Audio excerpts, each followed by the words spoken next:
The name Narcisse Cantin may perhaps be unfamiliar to most of you. Briefly, he was the first man to have conceived the St. Lawrence waterway as far back as 1892, and because of this, many have dubbed him the father of the St. Lawrence waterway. His whole life, struggles, dreams, and aspirations were devoted to the development of the St. Lawrence waterway. I am aware that in 1784 George Washington was to have pondered over the feasibility of a Detroit to Montreal waterway project, and perhaps many fur traders before him dreamed of the same thing. For example, the dreams of Jacques Cartier, French explorer, when he sailed up the St. Lawrence River in 1535 and founded the city of Quebec and Montreal, then up the St. Lawrence to the first rapids at Lachine. He explored this river for France and named it on the feast day of the martyr St. Lawrence. But while the others idly dreamed and speculated, my grandfather did something about it.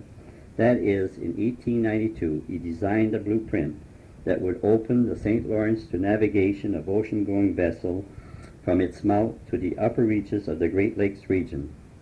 I am also aware that many will point out that the major step towards development of the Seaway came in 1895 when the governments of Canada and the United States created an International Waterway Commission, which was to report on the feasibility of a deep channel from the Great Lakes to the sea. But nothing came of this until 1921, but more of this later.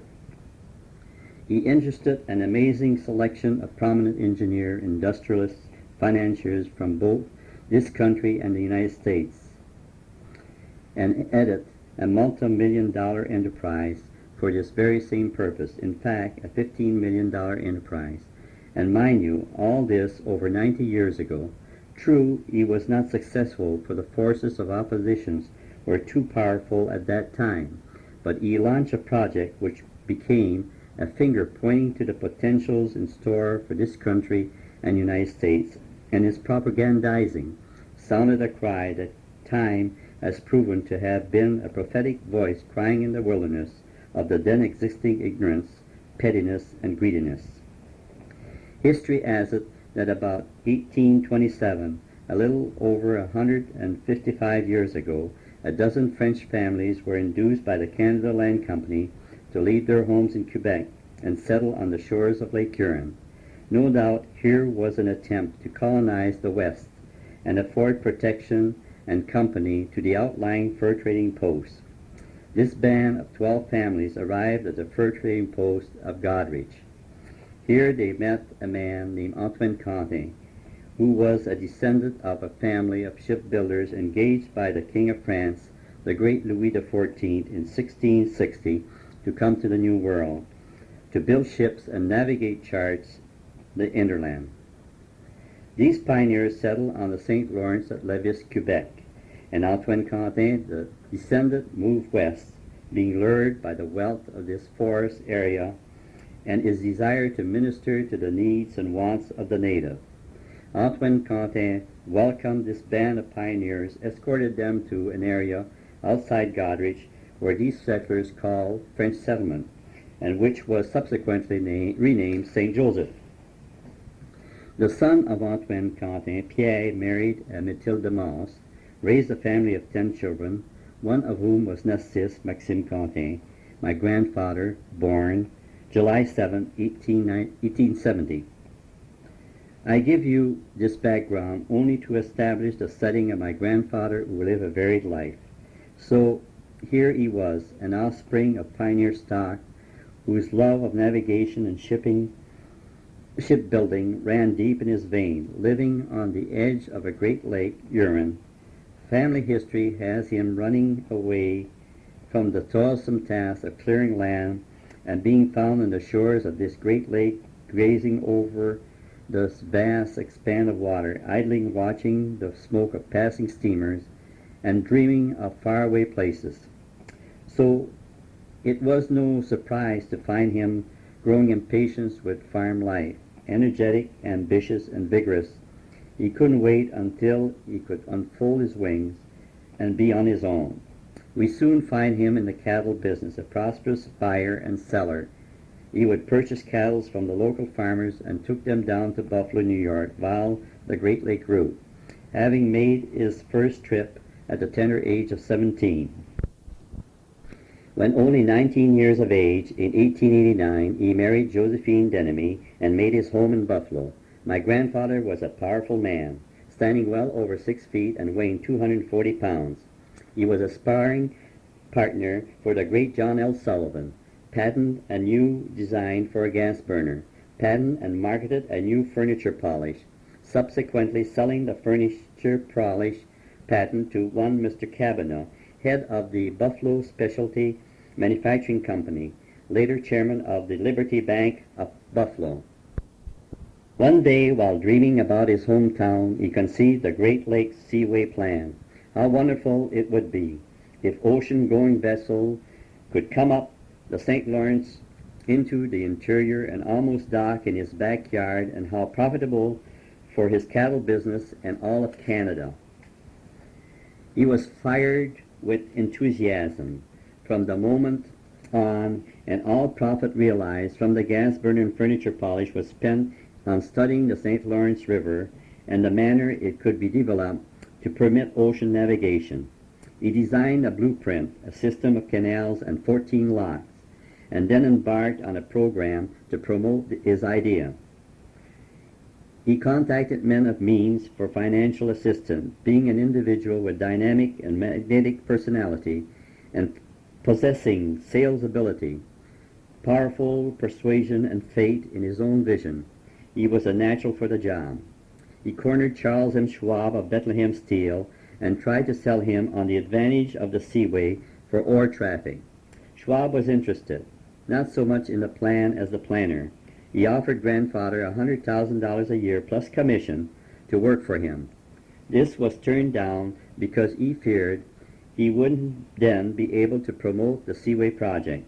Nevertheless, Schwab became one of his best supporters in this scheme. The big thing to remember at this point is that the development of the blueprint for this project and the first financial backing received and invested for this purpose occurred in 1892. My grandfather writes in his diary in 1930, I quote, "To my knowledge, I am the first person to ever have been actively engaged in promoting the project of a deep, speedy, navigable waterway, advocating 14 locks only, from the head of the Great Lakes to the Atlantic Ocean. From the year 1892, when for the first time I interest some capitalists in the project, until this day, when the waterway is on the verge of realization, I have devoted my time, energy, and effort unceasingly. The idea of a Great Lakes to ocean route waterway has never been expounded, to my knowledge, by anyone before." He soon realized that if this project was to succeed, it would be necessary to give the proper publicity in order to get the proper backing. Being an imaginative individual and somewhat of a Barnum, too, he decided to draw attention to the economic possibilities of such a waterway by creating at the Lake Huron Hen in 1896 a hive of industrial activity.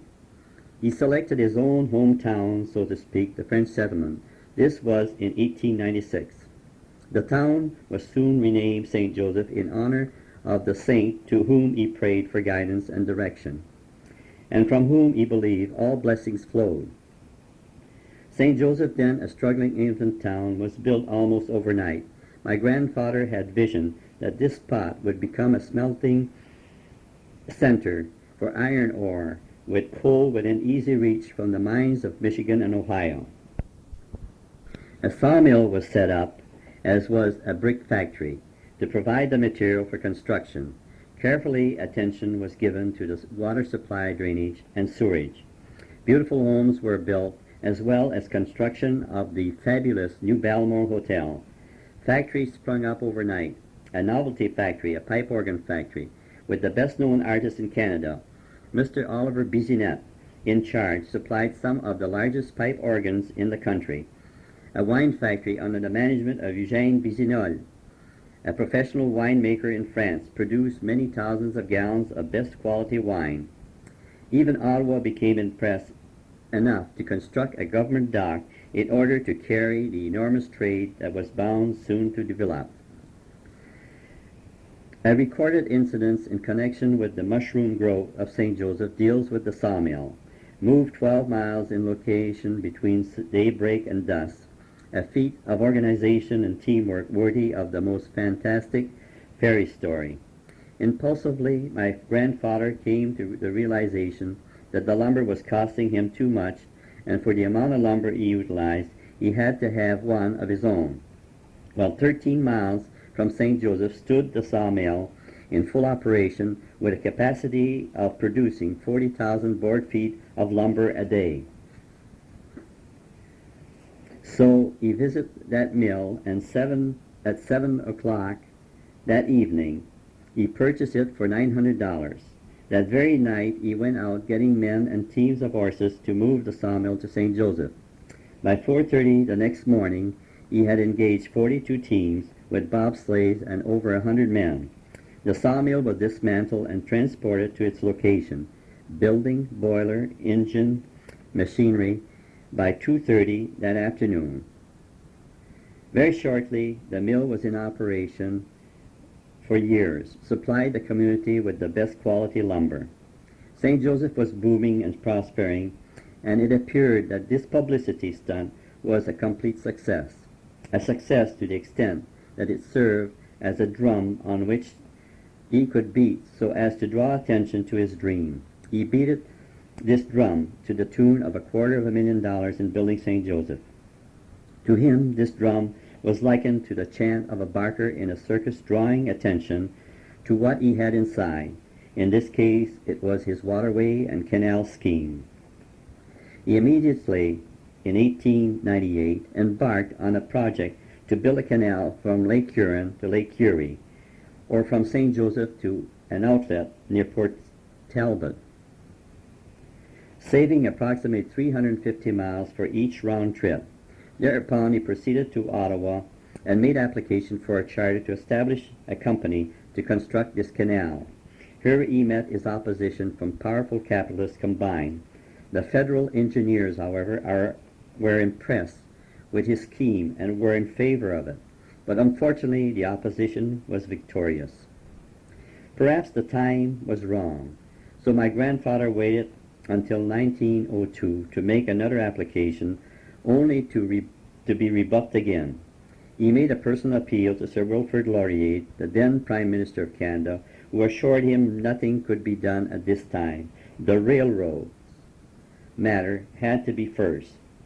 He again tried in 1903, 1904, and 1906. Each time Ottawa turned him down. This was unexpected to grandfather, who took things very seriously. St. Joseph was fast becoming an enormous white elephant, at the head of the seaway, or at least the headquarters for its construction. It had real possibilities. He worked diligently until 1914 to propagandize and sell his project. He bombarded members of Parliament, business leaders, shippers. At last, it looked like success. In 1914, the Great Lake and Atlantic Canal and Power Company was incorporated. It set out to create a public demand for a speedy navigable waterway, and things began to take on a brighter outlook. World War I intervened and halted future projects for both his Seaway project and St. Joseph. At this point, I believe I should mention just exactly what his St. Lawrence Seaway plan was. The plan that he conceived in 1892, his objectives was to connect Lake Champlain, Ontario, Erie, Huron, Michigan, Superior with the Atlantic Ocean by the most feasible and practical water route available to create, operate, and maintain a speedy navigable waterway with a clear depth of not less than 35 feet and a width of not less than 400 feet at low water line. Such a waterway would be constructed without interfering with the present canal system between the Great Lakes and the sea, and without any damming of the St. Lawrence River, nor interfering with the scenic beauty of any of the rapids. This was to have been accomplished by 1. Improving the ship canal of the St. Lawrence River to a depth of 35 feet to the point where the Richelieu River flowed into the St. Lawrence. 2. Raising the water of the Richelieu River by building 3 locks to reach the level of Lake Champlain at a point 45 miles inland from the St. Lawrence River. A. The first lock would be 4 miles inland from the St. Lawrence River on the Richelieu River near Sorel. B. The second lock 41 miles farther into flowing the Richelieu River at Chambly. C. The third lock 1 mile still further inland flowing the Richelieu River almost near St. John's. 3.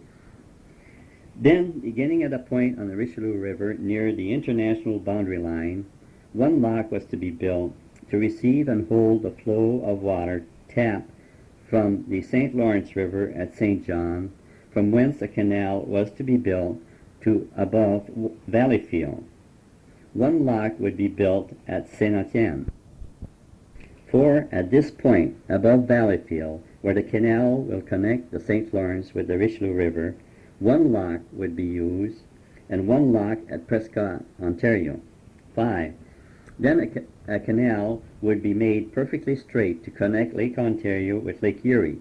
The proposed canal would run from Jordan Harbor on Lake Ontario to Moulton Bay on Lake Erie, a distance of about 22 miles, but with 6 locks to take care of the 326-foot waterfall between the 2 lakes.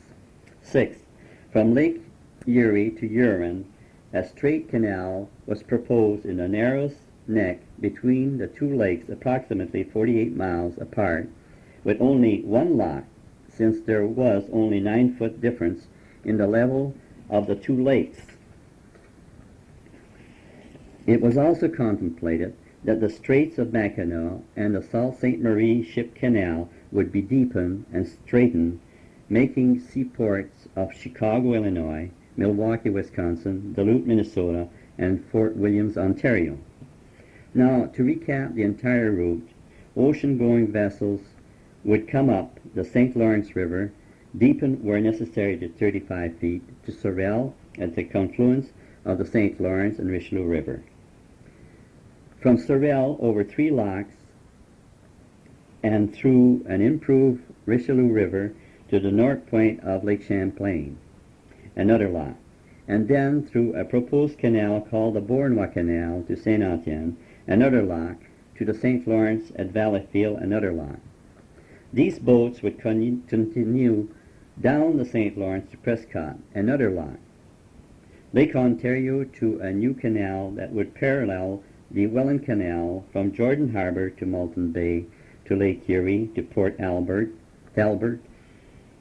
through another canal emerging just below St. Joseph on Lake Huron, and from there to Lake Michigan or Lake Superior as desired.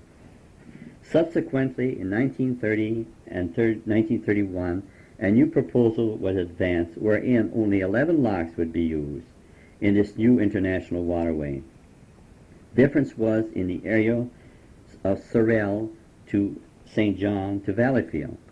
The revised plan would use 2 locks between Sorel and Chambly, whereas 3 locks were contemplated previously.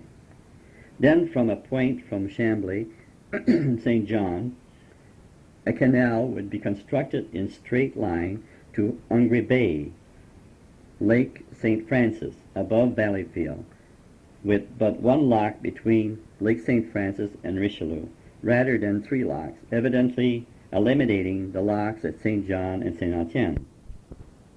Once his dream being realized, he intended to sell this multi-million, $500 million to be exact, to the Canadian government for $1, retaining for himself and backers the profit from the operation of powerhouses strategically located along this route.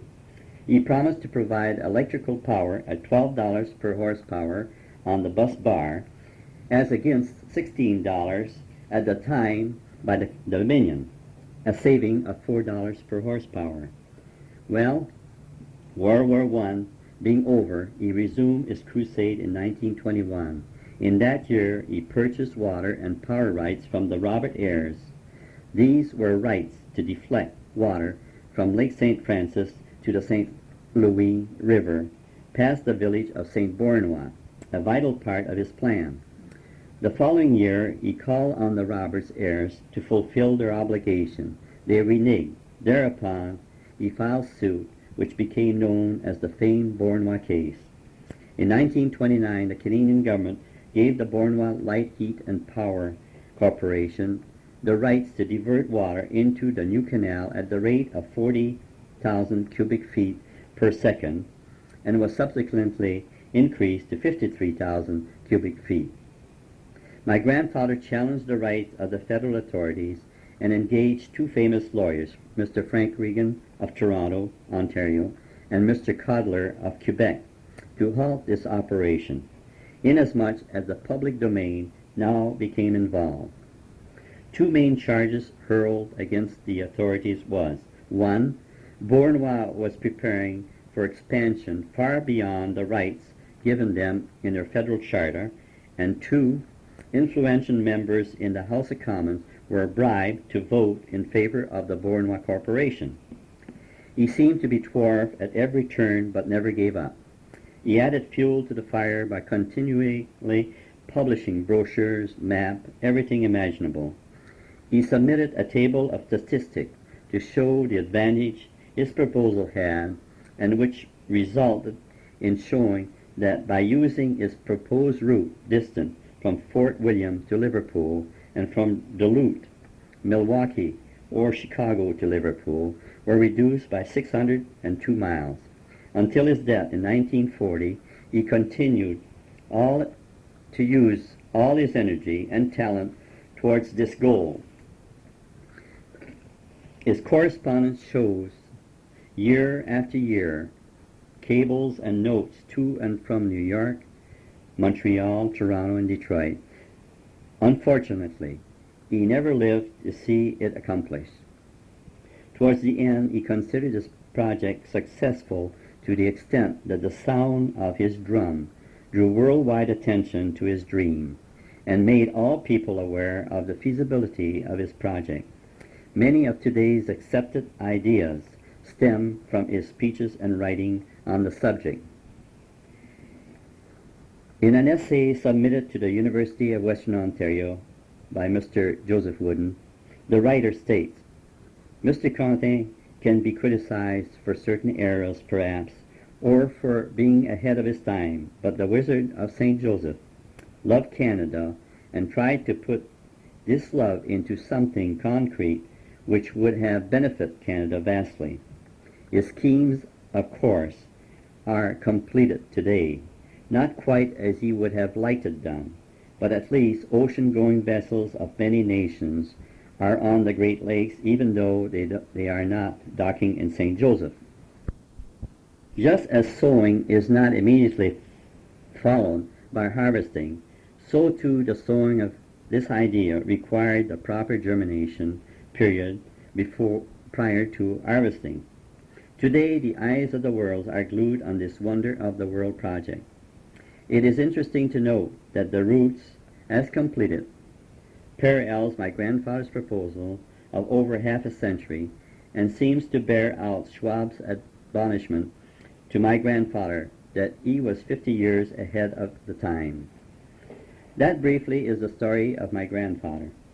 In fact, the rest of the story of my grandfather's effort and the company's to attain success is complicated story of big business, unscrupulous men, years of litigation, House of Commons committees and frustration, an example of power wielded by unscrupulous, influential capitalists in Canada.